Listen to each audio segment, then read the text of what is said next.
aqui quem está falando é o Lincoln e eu vou estar ensinando a vocês como fazer um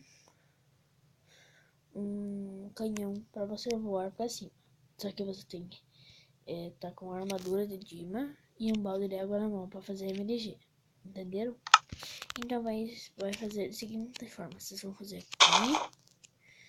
aqui, aqui,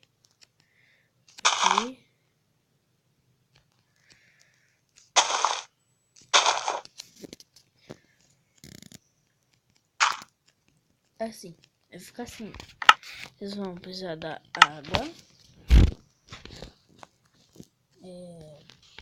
TNT,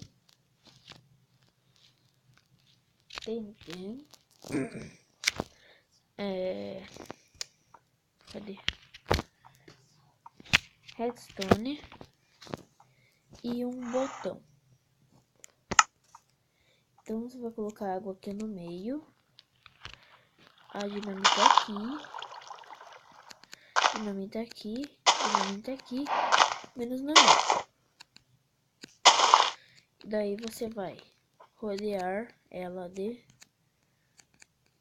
redstone.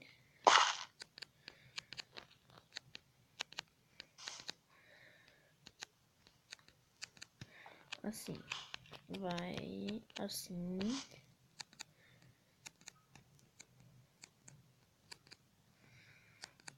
Assim, mais uma aqui.